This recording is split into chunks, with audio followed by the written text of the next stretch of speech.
Hello नमस्कार दोस्तों, आप लोगों का आपके यूट्यूब चैनल एमएसटी इंस्टीट्यूट में स्वागत है। देखिए, आज हम लोग क्लास 7 का जो अलजेब्रा का जो बेसिक कॉन्सेप्ट है, जिसे हम लोग फंडामेंटल कॉन्सेप्ट भी बोल सकते हैं, उसे जानने की कोशिश करेंगे।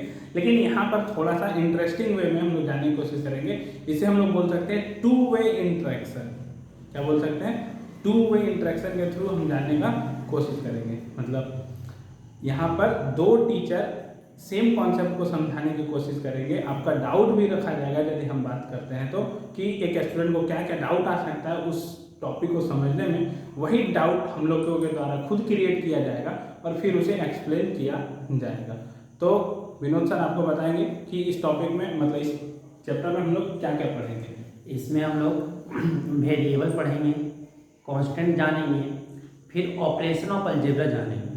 उसके बाद जैसे आपका आता है कम्यूटेटिव लॉ, डिस्ट्रीब्यूटिव लॉ और आपके एसोसिएटिव लॉ जानेंगे। उसके बाद हम लोग पावर ऑफ वेरिएबल्स देखेंगे।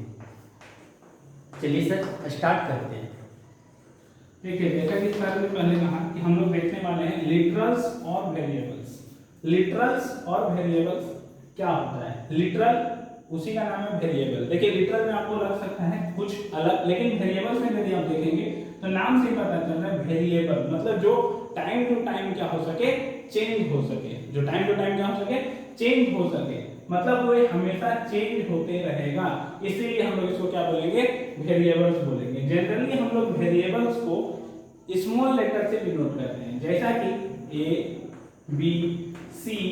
स्मॉल लेटर जो होता है हम लोग का इंग्लिश का, उसमें से कोई भी चीज यूज कर सकते हैं आप। ये सब क्या है? वेरिएबल्स को जनरली डिनोट करने के लिए यूज किया जाता है। इसके बाद सर आपको बताएंगे कि कांस्टेंट क्या होता है। तो कांस्टेंट क्या होता? कांस्टेंट में आपका फिक्स वैल्यू होते हैं। कांस्टेंट क्या होते हैं? फिक्स्ड वैल्यू होता है। मीन्स कि वो हम चेंज नहीं कर सकते। क्या होते हैं? फिक्स्ड वैल्यू होते हैं। तो जैसे 1 2 3 4 8 1 2 3 4 और आगे बोल सकते हैं तो -5 और ले सकते हैं तो 150। ये आपकी क्या हो जाएंगे? कांस्टेंट हो जाएंगे। क्या हो जाएंगे? कांस्टेंट हो जाएंगे। सर तो मेरा एक डाउट है यहाँ पे कि यदि हम ए बराबर लिख देते हैं कहीं पे 2, ए बराबर क्या लिख देते हैं 2, तो सर इसको हम किस में कंसीडर करेंगे? लिटरल में कंसीडर करेंगे या फिर कांस्टेंट में कंसीडर? ये आपका कांस्टेंट हो जाएगा, क्योंकि यहाँ पे आपका 2 जो है एक फिक्स्ड वैल्यू है, हम इसे चेंज नहीं कर सकते। ठीक है, तो ये आपका क्या हो जाएगा? कांस्टेंट हो जाएगा सर। मतलब यदि कहीं पर भी इस तरह से लिखा हुआ रहेगा ए बराबर कोई नंबर दिया रहेगा, मतलब वो कांस्टेंट में आ जाएगा। जब नहीं लिखा हुआ रहेगा तो उसको हम वेरिएबल बोल सकते हैं। और वेरिएबल को हम लोग ए बी सी से डिनोट कर रहे हैं। यहाँ पर भी ए डिनोटेड है, लेकिन ये वेरिएबल नहीं है, क्योंकि ए का वैल्यू यहाँ पे क्या हो चुका है? फिक्स हो चुका है। यहाँ पर कोई भी वैल्यू हो सकता है। मतलब यदि हम बात कर सकते हैं तो नेचुरल नंबर हो सकता है, रियल नंबर हो सकता है। ठीक है, तो इसके बाद यहाँ पर हम लोग जान लिए कि वेरिएबल क्या होता है और कांस्टेंट क्या होता है। अब हम लोग देखते हैं जो वेरिएबल है इससे रिलेटेड क्या क्या अलजेब्रा हम लोग यूज कर सकते हैं। मतलब एडिशन, सब्ट्रैक्शन, जिसको हम लोग कोई प्रॉपर्टीज के नाम से समझ सकते हैं। जैसे कि सबसे पहला प्रॉपर्टीज क्या है हम लोग को जो जानना है, वो है कम्यूटेटिव लॉ। तो कम्यूटेटिव क्या होता है? तो कम्यूटेटिव लॉ होता है सर कम्यूटेटिव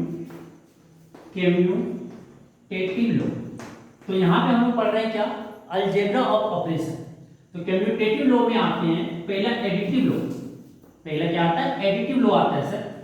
तो एडिटिव लॉ किसे बोलते हैं? कि अगर आपका a प्लस बी दिया हुआ है तो इसे आप क्या ले सकते हैं? a = b प्लस a ले सकते हैं। जैसे सर बोलना चाह रहे हैं कि 2 + 3 है, तो इसे हम क्या भी ले सकते हैं? 3 + 2 भी ले सकते हैं। दूसरा आपका आता है सर इसी में आपका सर हम बोल सकते हैं कि कोई भी एडिशन जो होता है वो हमेशा कम्यूटेटिव लॉ को फॉलो करेगा। इसके लिए वेरिएबल के लिए सिर्फ जरूरी नहीं है, ये कांस्टेंट के लिए भी हो सकता है। मतलब दोनों को जोड़ने पर यदि हम उसका सीक्वेंस को चेंज करते हैं तो सीक्वेंस का कोई फर्क नहीं पड़ता है। किसमें? जोड़ने में। क्या सर घटाने में भी फर्क पड़ेगा? या फिर घटाने में फर्क नहीं पड़ेगा? घटाने में फर्क पड़ेगा, मतलब वो कम्यूटेटिव लॉ फॉलो नहीं करेगा। सर आप बता सकते हैं कैसे? कैसे आप देखिए, फॉर एग्जांपल 3 - 2 आपका क्या जा रहा है? 1 आ रहा है। 3 माइनस 2 क्या आ रहा है 1 आ रहा है, और इसी को हम पलट दें तो क्या हो जाता है 2 माइनस 3 हो जाता है, जो आपका क्या आ रहा है माइनस 1 आ रहा है। देखिए आपका 3 माइनस 2 जब कर रहे हो तो क्या आ रहा है आपका 1 आ रहा है, और आपका 2 माइनस 3 कर रहे हैं तो क्या आ रहा है आपका माइनस 1 आ रहा है, जो आपका इक्वल नहीं है सर, इक्वल नहीं आ रहा है, इसीलिए ये कम्यूटेटिव लॉ आपका फ्लो नहीं कर रहा है। मतलब सबट्रैक्शन कभी भी कम्यूटेटिव लॉ फॉलो नहीं करता है। ठीक है सर। देखिए आपने अभी जाना कि कम्यूटेटिव लॉ ऑन एडिशन क्या होता है। अब हम लोग देखेंगे सबट्रैक्शन में तो आपने देख लिया कि कम्यूटेटिव लॉ फॉलो नहीं होता है। अब हम लोग देखेंगे कि मल्टीप्लिकेशन में कम्यूटेटिव लॉ फॉलो होता है या नहीं। देखिए एक वेरिएबल है मेरे पास a और दूसरा वेरिएबल है मेरे पास b। यदि हम इस दोनों का मल्टीप्लाई करते हैं मतलब a into b a b होगा, तो यदि हम इसका सीक्वेंस चेंज करते हैं b और a करते हैं तो ये दोनों आपस में क्या होने वाले हैं बराबर होने वाले हैं। जैसे कि हम एक नंबर के थ्रू समझ सकते हैं कि 2 into 3 क्या होता है। 2 into 3 को क्या लिख सकते हैं सर 6 लिख सकते हैं 6 और इसी का जब ऑर्डर चेंज करेंगे तो 3 into 2 3 into 2 मतलब 3 2 जा 6, इसी का जब ऑर्डर हमने चेंज किया तो ये हो गया 3 into 2, ये कितना हो गया 6 हो गया। मतलब ये दोनों सेम हो गया। LHS मतलब RHS 2 into 3 बराबर हो गया हम लोगों के पास 3 into 2, मतलब commutative law commutative law follow करेगा। सर क्या आप बता सकते हैं ये डिवीजन में कम्यूटेटिव लॉ फॉलो करेगा या नहीं? नहीं, कम्यूटेटिव लॉ में आपका ये आपका डिवीजन में फ्लो नहीं करेगा। जैसे बता सकते हैं सर, हम एक्सप्लेन करें। हाँ जी। तो यहाँ पे देखिए a by b is not equal to आपका होगा b by a। क्यों नहीं करेगा देखो, जैसे आप देखो 3 by 2 लिखते हैं, 3 सर by आप इधर बता सकते हैं क्योंकि इधर ज्यादा अच्छे से दिख रहा है, इधर नहीं दिख पाएगा। 3 by 2 इसको आप डिवाइड करोगे तो क्या आ जाता है 1.5 आएगा, और जब यही आपको 2 by 3 क्या किए a के जगह पे b रख दिए और b के जगह पे a रख दिए, क्या आ गया 2 by 3 आ गया। जब इसको हम डिवाइड कर रहे तो लगभग अप्रोक्स मेरा 0.66 आ, जो मेरा LHS और RHS बराबर नहीं आ, इसलिए आपका कम्यूटेटिव लॉ फ्लो नहीं कर रहा। तो डिवीजन में आपका फ्लो नहीं करता। सर डिवीजन से हमें एक डाउट आया जो बहुत सारे बच्चों का डाउट रहता है, जो जल्दी उसको समझ नहीं पाते हैं, क्या आप उसका डाउट क्लियर कर सकते हैं? हाँ सर। मतलब जैसे कि मेरे पास एक क्वेश्चन इस तरह से दिया हुआ है, एक क्वेश्चन है 2 divided by 4 और क्वेश्चन दिया हुआ है 4 divided by 2। इसमें बच्चा लोगों को बहुत सारा कंफ्यूजन रहता है कि इसका आंसर क्या होगा और इसका आंसर क्या होगा। वो लोग उल्टा आंसर दे देता है, कभी इसमें 2 बोल देता है, कभी इसमें 2 बोल देता है, वो लोग कंफर्म पता ही नहीं रहता है कि। तो यहाँ पे आपका जो एक क्वेश्चन में आपको दिख रहा है सर, तो 2 यहाँ पे आपका डिवाइडेड है और आपका डिवाइडर जो है 4 है, मींस कि आप यहाँ पे डिवाइडर की जगह पे 4 लिखोगे और यहाँ पे आपका डिवाइडेंड की जगह पे 2 लिखेंगे, और आप अगर डिवाइड करने जा रहे हैं सर तो ये आपका 2 जो है छोटा है इससे 4 से, तो यहाँ पे हम 0 बैठाते और यहाँ पे क्या करते सर, यहाँ पे एक डेसिमल पुट करते। फिर अगर आप डिवाइड करते हैं तो क्या 4 5 जा क्या होता है 4 5 जा 20 आता है सर, और जब सब्ट्रैक्ट करते हैं तो ये क्या कट के 0 आ जाता है, मींस कि इसका आंसर आपका आ गया सर 0.5 आता है। और यही अगर हम डिवाइड करते हैं इसको तो ये आपका डिवाइडेड है सर, 4 आपका डिवाइडेड है और 2 जो आपका है डिवाइडेड, मींस कि यहाँ पे आप लिखना चाहते हो तो ये इसके सिंबल के पहले आप 2 लिखते हैं, ये आपका क्या कहलाता है डिवाइडेड, और ये आपका जो है सर 4 ये आपका डिवाइडेड है, इसको डिवाइड करते हैं। देखिए 4 आपका क्या है बड़ा है 2 से ग्रेटर है, तो ये आपका 2 2 जा क्या हो जाता है 4 हो जाता है, 4 लिखेंगे और क्या करेंगे सब्ट्रैक्ट कर देंगे, इसका आंसर आपका क्या आ जा रहा है सर 2 आ रहा है, मींस कि इसको अगर आप डिवाइड करते हो तो क्या आएगा 0.5 आएगा, और इसको अगर डिवाइड करते हैं सर तो आपका आंसर 2 आएगा क्वाइसेंट। मतलब सर आप कहना चाहते हैं कि हम इससे इसमें डिवाइड करते हैं, जब डिवाइड का साइन दिया हुआ है तो यस सर, यहाँ पर हम इससे इसमें डिवाइड करते हैं। यस सर, मतलब सर क्या हम इसको इस तरह से सोच सकते हैं 2 divided by 4 लिखा हुआ है, इसका मतलब 2 divided by 4 है। यस सर, और 2 divided by 4 को भी हम लोग हाफ समझ सकते हैं, और हाफ मतलब सर 0.5 होता है। और सर इसी तरह जब 4 divided by 2 लिखा हुआ है उसे हम लोग लिख सकते हैं 4 divided by 2। यस, और 2 का टेबल जिसको हम डिवाइड कर सकते हैं तो 2 2 जा कितना हो जाएगा 4, तो 4 हो जाएगा, तो 2 2 जब 4 हो गया तो इसका आंसर कितना हो गया 2 2, तो 1/2 और 2, तो मतलब ये दोनों मेथड से हम सोच सकते हैं। यस ठीक है सर। इससे रिलेटेड एक और डाउट है सर, जीरो से कंफ्यूजन होता है सर, जीरो से कंफ्यूजन इस तरह से है यदि हम बात करते हैं तो, जैसे कि मेरे पास एक क्वेश्चन दिया गया है 0 divided by 2 और एक क्वेश्चन दिया गया है 2 divided by 0। तो जैसा कि आपने समझाया तो इससे तो थोड़ा सा क्लियर हो गया, लेकिन थोड़ा सा इसको और क्लियर कर सकते हैं तो जैसे अगर आप इसे लिखेंगे फ्रैक्शन में, अगर इसे लिखने चले सर तो लिख सकते हैं इसको 0/2, मींस कि यहाँ पे 0 जो आपका न्यूमरेटर के फॉर्म में और आपका डिनोमिनेटर क्या है 2s, तो मींस कि इसके आंसर आपका क्या आ जाएगा 0 आ जाएगा। और अगर यही आप पे देखें तो 2 जो आपका यहाँ पे न्यूमरेटर में है सर, और डिवाइड की जगह पे हम बाय लगाएंगे, और 0 की जगह पे क्या 0 जो आपका डिनोमिनेटर में, तो ये इसको हम लिखते हैं क्या 2/0, जो मेरा क्या होता है नॉट डिफाइंड होता है सर, क्या होता है नॉट डिफाइंड होता है। तो यहाँ पे आप इससे समझ सकते हो क्या कि यहाँ पे जो 0 है पहले वो आपका न्यूमरेटर में है और आपका 2 जो है डिनोमिनेटर में है सर, और इसका आंसर आपका 0 आ रहा है और इसका आपका क्या आएगा नॉट डिफाइंड। सर ये तो समझ में आ गया था, लेकिन आपने जिस तरह से अभी समझाया तो उस तरह से भी तो हम लोग सर सोच सकते हैं। 0 डिवाइडेड बाय 2 लिखा हो तो आपने कहा इस 2 से डिवाइड करना है हमको 0 में, तो 2 से डिवाइड करना है 0 में, तो 2 का टेबल हम यदि 0 बार पढ़ते हैं सर तो 0 आएगा। तो मतलब आंसर आपको बताना चाहते हैं कि 0 आएगा। और यहाँ पर आपने बताया कि अभी इससे डिवाइड करते हैं हम लोग इसमें, तो मतलब 0 से यदि हम डिवाइड करते हैं 2 में, तो 0 का टेबल हम कितना भी बार पढ़ रहे हैं, 0 1 का 0 होता है, 0 2 का भी 0 होता है, 0 3 5 का भी 0 होता है, मतलब ये पॉसिबल ही नहीं हो पाएगा। मतलब हम 0 का टेबल कभी भी पढ़कर 2 नहीं ला सकते हैं, ठीक है सर। मतलब यहाँ से सर हम एक निष्कर्ष पे पहुंच सकते हैं कि a डिवाइडेड बाय यदि 0 रहा और a 0 नहीं हुआ तो इसको हम लोग बोलेंगे नॉट डिफाइंड। और इसके साथ एक और निष्कर्ष क्या निकल सकता है सर, 0/a रहा, 0/a यदि रहेगा तो उसे हम लोग क्या लिख सकते हैं 0 लिख सकते हैं। जो आपका फाइनाइट वैल्यू है, मतलब यदि ऊपर में 0 रहेगा तो मेरा आंसर 0 आएगा, और यदि नीचे में 0 रहेगा तो हम उसको क्या बोल सकते हैं नॉट डिफाइंड बोल सकते हैं, ठीक है सर। यहाँ तक कोई डाउट आप लोगों को तो होगा नहीं, यहाँ पे आपको समझ में आ गया होगा, ठीक है। इसको मिटाते हैं सर। देखिए अब हम लोग देखेंगे एसोसिएटिव लॉ, देखेंगे एडिशन के ऊपर। क्या देखने वाले हैं, associative law on addition, associative law on addition, ठीक है।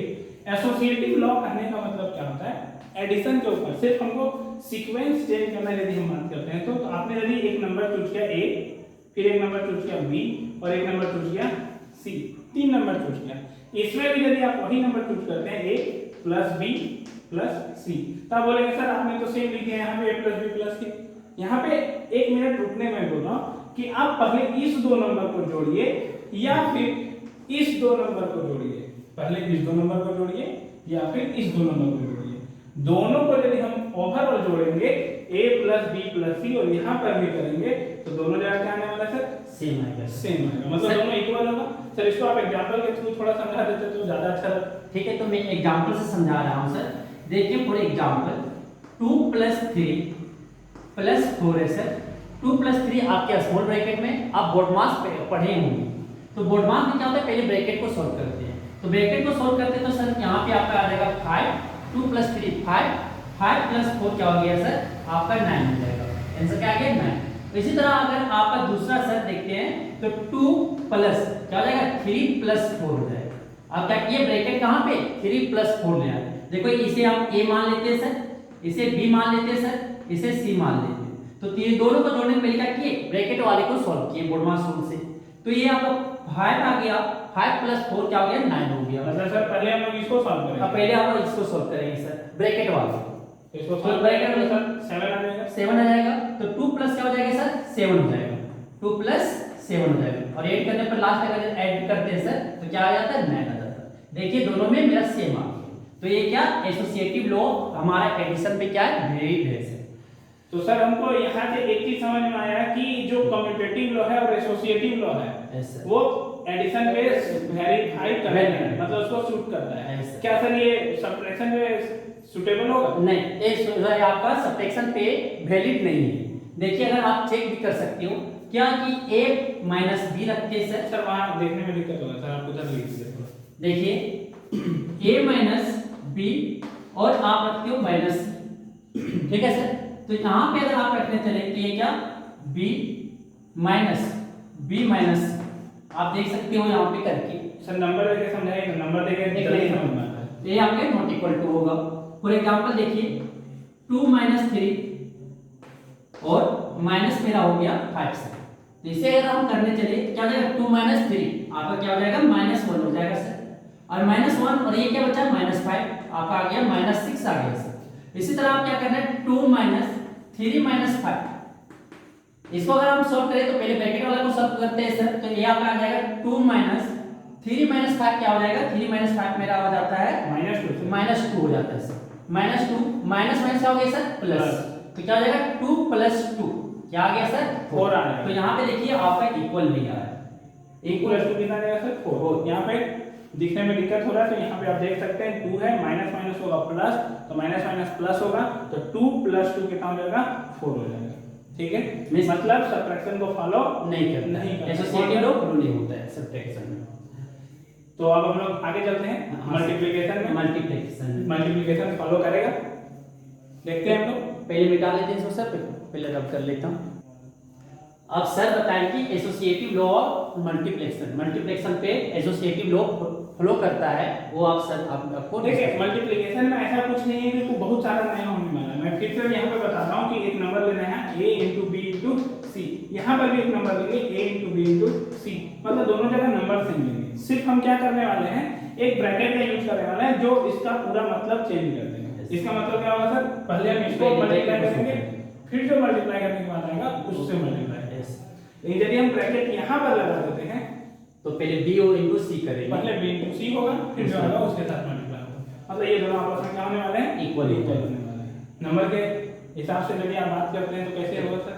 तो एग्जांपल लेके देखिए हम एग्जांपल बता रहे हैं इसका सर कि एक आप ले लीजिए 1 × 2 * ये आपके ब्रैकेट में है * क्या हो जाएगा 3 हो जाएगा सर। जब इसे हम सॉल्व करते क्या होगा पहले ब्रैकेट को सॉल्व करेंगे 1 × 2 क्या हो गया 2 हो जाएगा * 3 2 × 3 क्या हो जाता है सर आपका आंसर 6 आ जाएगा। फिर इसी तरह क्या हो जाएगा 1 को छोड़ेंगे * और ब्रैकेट किसमें लग जाएगा आप सर 2 × 3।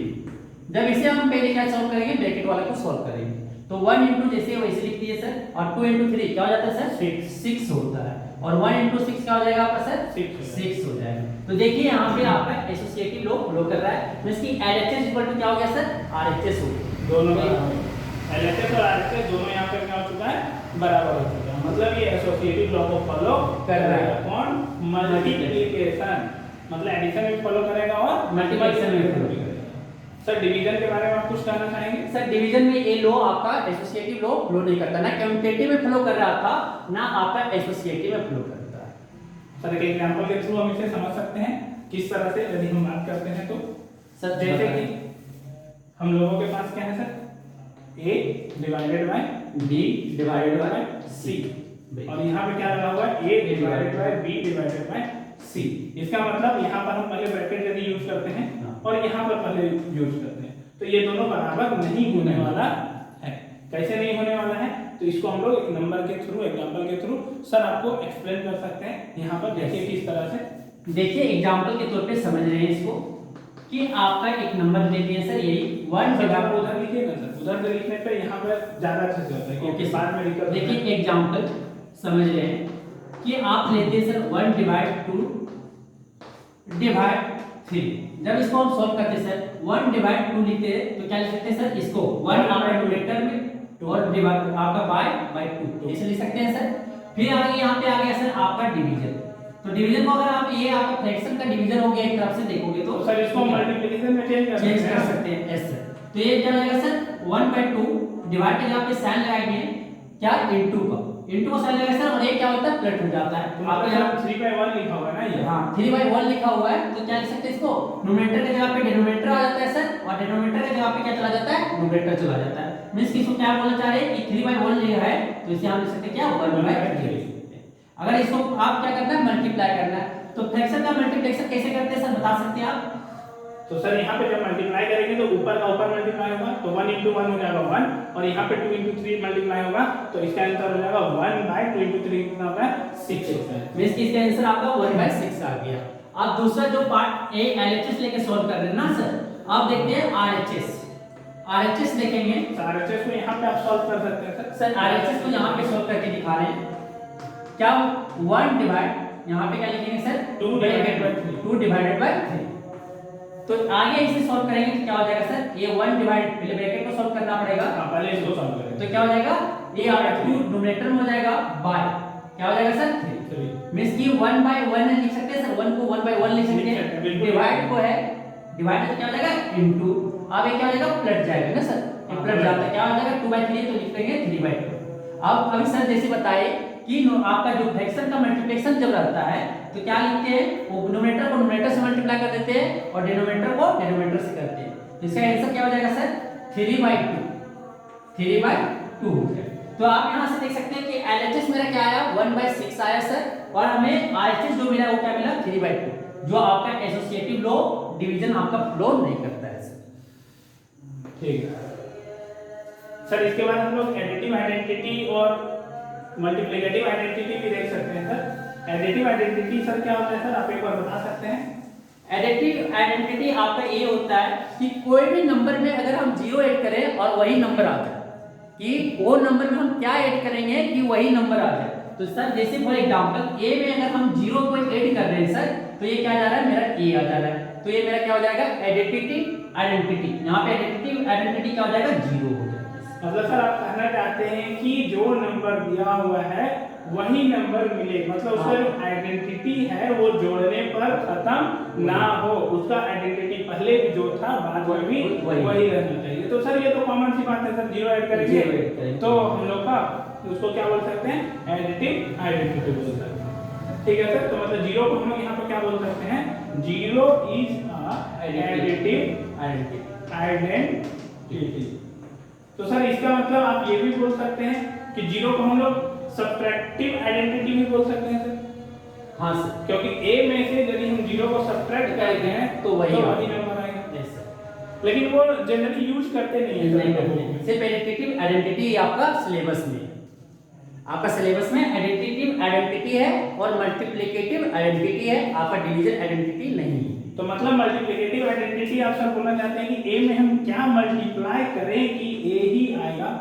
इसमें अगर आप क्या मल्टीप्लाई करेंगे मल्टीप्लिकेटिव आइडेंटिटी में, तो अगर आप इसे 1 से मल्टीप्लाई करते हैं सर तो वो आपको वही नंबर मिल जाएगा, सेम नंबर मिल जाएगा। मतलब 1 को हम लोग क्या बोल सकते हैं सर, मल्टीप्लिकेटिव आइडेंटिटी बोल सकते हैं सर। तो 1 इज अ मल्टीप्लिकेटिव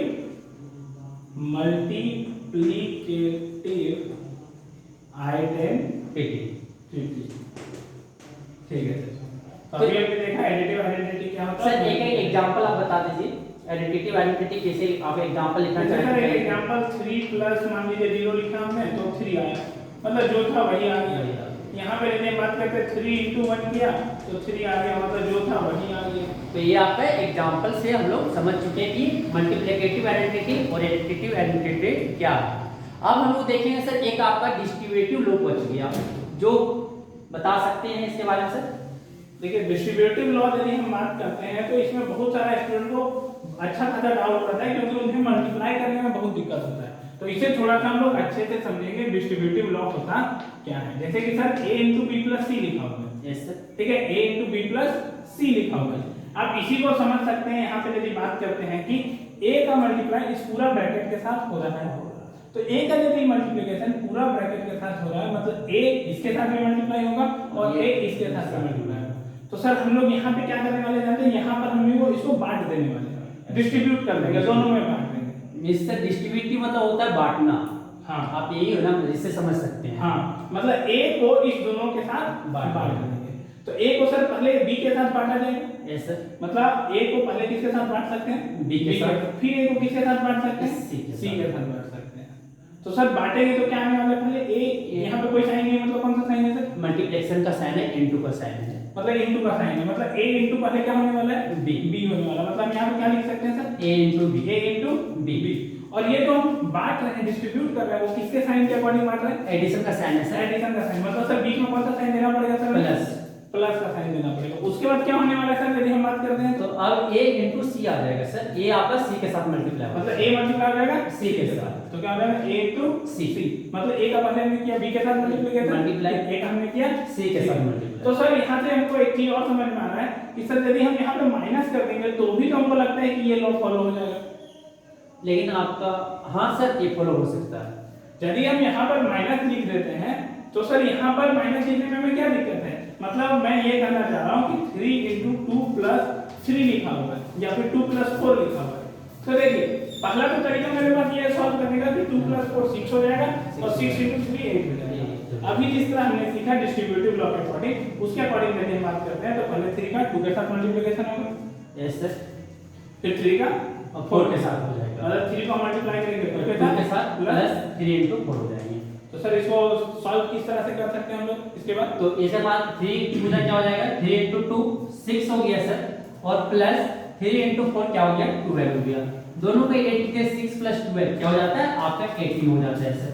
और इस तरह से भी आप अगर डायरेक्टली मल्टीप्लाई करोगे तो देखो ये भी आपका आ जाएगा 3 × 2 + 4 क्या हो गया, 6 हो गया, 6 हो गया सर। तो ये दोनों को मल्टीप्लाई कीजिएगा तो इस तरह भी 18 आ जा रहा है, मींस कि LHS = मेरा RHS आ जा रहा है सर। तो सर आप इसको सब्ट्रैक्शन के थ्रू भी एक बार समझा देते तो ज्यादा अच्छा रहता। तो देखिए एक क्वेश्चन हम यहाँ पे देख लीजिए ना सर, यहाँ पे तो एक एग्जांपल लेके हम देख रहे हैं।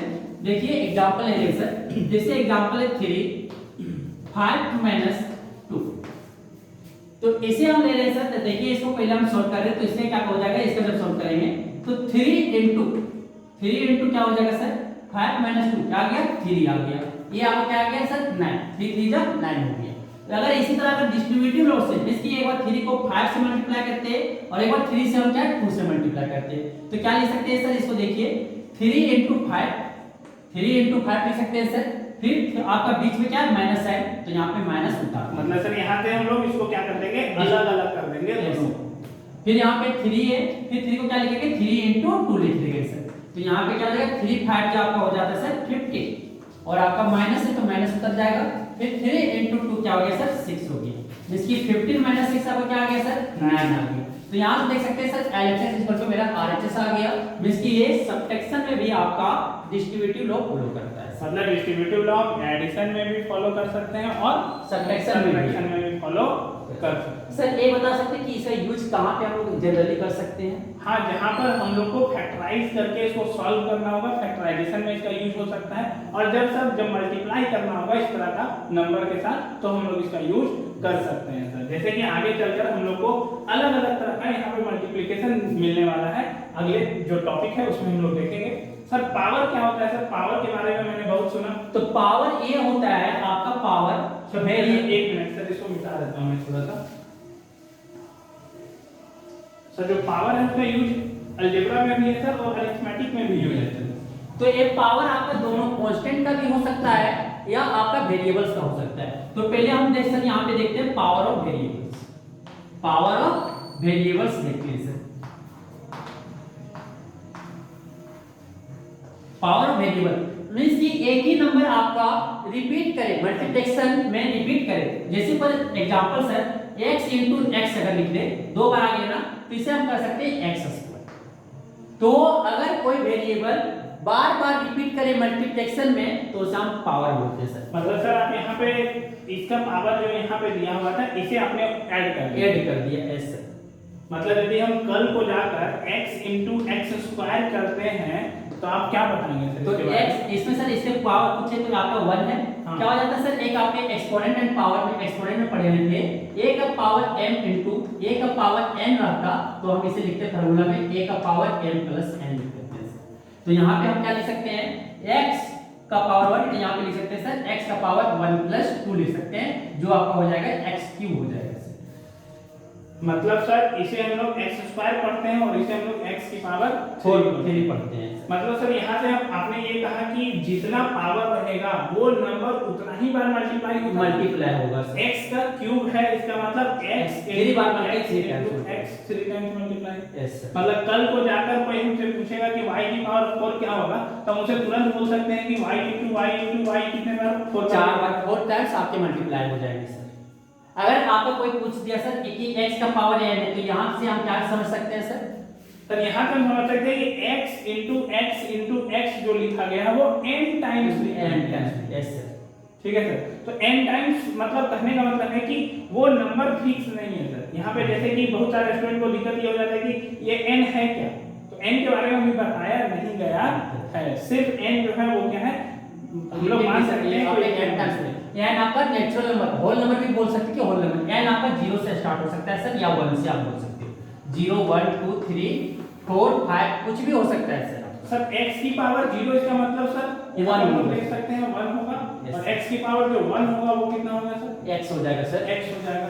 मतलब x को एक बार मल्टीप्लाई मतलब किसी के साथ मल्टीप्लाई करना है नहीं है। यहाँ 0 है मतलब आपका ये आप कर सकते हो कि ये डिवीजन में है। यहाँ पे आप इसे लिख सकते हैं सर x का पावर 1 - 1 लिख सकते हैं।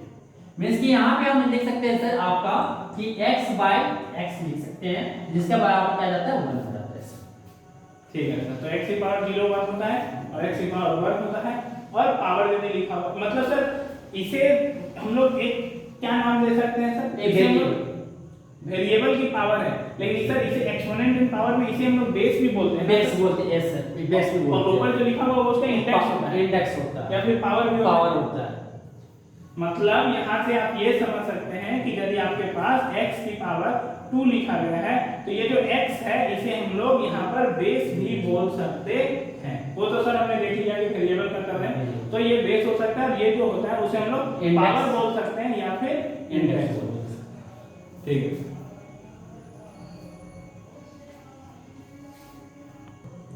सर एडिटिव इनवर्स के बारे में आप बता सकते हैं कुछ? Yes, sir। एडिटिव इनवर्स क्या होता है? सर एडिटिव इनवर्स ये होता है जो नंबर सर मान लीजिए a नंबर है उसी में क्या कीजिए -a से ऐड कर दीजिए या सब्ट्रैक्ट कर दीजिए -a। ठीक है तो a आपका क्या हो जाए 0 आ जाए तो उसे बोलते हैं हम एडिटिव इनवर्स बोलते हैं। मतलब सर आप बोलना चाह रहे हैं कि a में क्या ऐड किया जाए कि 0 हो जाए। मतलब a में इसका उल्टा जोड़ना पड़ेगा -a सर माइनस ए में ऐड करना पड़ेगा। Yes। मतलब सर कल को जाकर कोई बोला माइनस ए है तो माइनस ए में हम क्या ऐड करेंगे 0 आ जाए तो क्या प्लस a ऐड कर देंगे सर। इसके अगर माइनस है तो प्लस a हो जाएगा सर। प्लस a अगर ऐड करेंगे तो माइनस प्लस क्या हो जाएगा कट जाएगा सर और आपका क्या आ जाता है 0 आ जाता है। मतलब इसका मतलब सर आप बोलना चाह रहे हैं कि a और माइनस a जो होता है वो होता है additive inverse of additive sir additive inverse of each other हो जाएंगे दोनों क्योंकि दोनों को ऐड करने पे क्या जाता है सर 0। क्या सर आप मल्टीप्लिकेटिव इनवर्स के बारे में भी कुछ बता सकते हैं? ऐसा कि मल्टीप्लिकेटिव इनवर्स ये होता है सर कि आपका एक नंबर में ए नंबर में क्या मल्टीप्लाई करेंगे सर कि मेरा प्रोडक्ट क्या आ जाए 1 आ जाए। कि a में हम क्या मल्टीप्लाई करेंगे कि मेरा प्रोडक्ट क्या आ जाए सर 1 आ जाए। तो सर यहाँ पर हम बोल सकते हैं a लिखा हुआ है ऐसा। आप बोल रहे हैं कि इसमें क्या मल्टीप्लाई करें कि 1 आ जाए। मतलब सर इसका यदि हम उल्टा रेसिप्रोकल लेते हैं तो 1 आ जाएगा ना ऐसा तो यहाँ पे हम लिख सकते हैं 1/a सर। तो देखिए आपका a और a आपका कैंसिल आउट होके क्या आ जा रहा है सर मेरा 1 आ जा रहा है जो आपका क्या हो जाएगा ये आपका मल्टीप्लिकेटिव इनवर्स है। और सर एक एग्जांपल और सर कि यहाँ पे 1/a है तो इसमें अगर हम क्या मल्टीप्लाई करें कि ये आपका 1 आ जाए। तो सर यही तो लिखे हैं सर आपने अभी तो हमने पढ़ा था कम्यूटेटिव लॉ में इसको इधर लिखें या इसको इधर लिखें ऑर्डर चेंज करने पर कोई फर्क नहीं पड़ेगा तो यहाँ पर भी यही होगा यही हो जाएगा। तो मतलब कि सर हम यहाँ पे a बोल सकते हैं सर कि a एंड 1/a आपका मल्टीप्लिकेटिव इनवर्स है सर। हाँ बोल सर ये आपका मल्टीप्लिकेटिव इनवर्स हो जाएगा multiplicative inverse of each other ये बोल सकते हैं ना सर। हाँ सर बोल तो ये आपका दोनों मल्टीप्लिकेटिव इनवर्स है। एक एग्जांपल लेके बता देते हाँ हैं सर यहाँ पे बता देते तो ज्यादा अच्छा लगता। तो एक एग्जांपल देखिए एडिटिव इनवर्स में आप 3 में क्या ऐड करोगे कि मेरा क्या आ जाए सर 0 आ जाए यही ना एडिटिव इनवर्स। तो यहाँ पे हम अगर ऐड कर देते हैं -3 अगर प्लस है तो माइनस ले लेंगे और क्या आ जाएगा सर आपका 3 - 3 3 - 3 क्या हो जाता है सर 0 जो आपका एडिटिव इनवर्स यहाँ पे क्या हो जाएगा 3 का -3। अगर सर -4 रहा तो इसका आपका एडिटिव इनवर्स क्या हो जाएगा सर +4 आ जाएगा सर और ये आपका क्या हो जाएगा 0 हो जाएगा। तो ये आपका था एडिटिव इनवर्स के कुछ एग्जांपल। मल्टीप्लिकेटिव इनवर्स का कुछ एग्जांपल आप दे सकते हैं? ऐसे तो मल्टीप्लिकेटिव इनवर्स का आप यहाँ पे 4 में क्या मल्टीप्लाई करेंगे कि आपका प्रोडक्ट क्या आ जाए सर 1 आ जाए। तो यहाँ पे आप क्या प्रोडक्ट करेंगे सर इसका रेसिप्रोकल क्या हो जाएगा सर 1/4। तो 1/4 देखिए आपका 4 डिवीजन में है और ये मल्टीप्लिकेशन में कट जाएगा और आपका क्या आ जाएगा 1 आ जाएगा। तो आपका 4 का मल्टीप्लिकेटिव इनवर्स क्या हो जाएगा सर 1/4 हो जाएगा। और वही सर अगर आपका 1/5 है तो इसका मल्टीप्लिकेटिव इनवर्स क्या हो जाएगा 5 हो जाएगा क्योंकि अगर 1/5 × 5 करते हैं तो सर मेरा 1 आ जाता है। ये आपकी मल्टीप्लिकेटिव इनवर्स के एग्जांपल हो गए सर। तो सर आज के क्लास को यहीं पे छोड़ते हैं सर विराम लेते हैं सर ठीक है। अगर ये वीडियो आपको अच्छा लगा तो अपने दोस्तों के साथ अवश्य शेयर करें और अपने दोस्तों को कुछ ना कुछ जानकारी अवश्य मिलेंगे। और ये आप अगर वीडियो तो ये मेरा कंटिन्यू सीरीज चलता रहेगा, तब तक आप हमारे वीडियो में और हमारे चैनल में बने रहें। Thank you. देखिए ये हम लोग का सर पहला इनिशिएटिव है सर, कि आप इसे देख सकते हैं कि हम लोग टू वे इंटरेक्शन के थ्रू इसको समझने की कोशिश कर रहे हैं। इसमें सर थोड़ा सा टाइम जरूर लग सकता है आपको वीडियो में, लेकिन आपको समझने में ज़्यादा बेनिफिट मिलेगा सर। यदि आप वीडियो को समझ सकते हैं कि यदि स्लो है तब 1.25 के भी स्पीड में देख सकते हैं वीडियो और उसे समझ सकते हैं। लेकिन ध्यान ये रखना है कि जो जो बताया जा रहा है उसको कॉपी में नोट जरूर से जरूर करना है, क्योंकि देखने से हम लोग का मेमोरी सर 100% नहीं होता है, उसे पढ़ना पड़ता है, खुद से लिखना आप नोट से बनाएं। ठीक है सर। आपको ये वीडियो कैसा लगा हमें कमेंट के माध्यम से बता सकते हैं। हम लोग फिर मिलेंगे अगले वीडियो में और नए वीडियो के साथ। तब तक के लिए धन्यवाद। Have a nice day. Good night सभी को।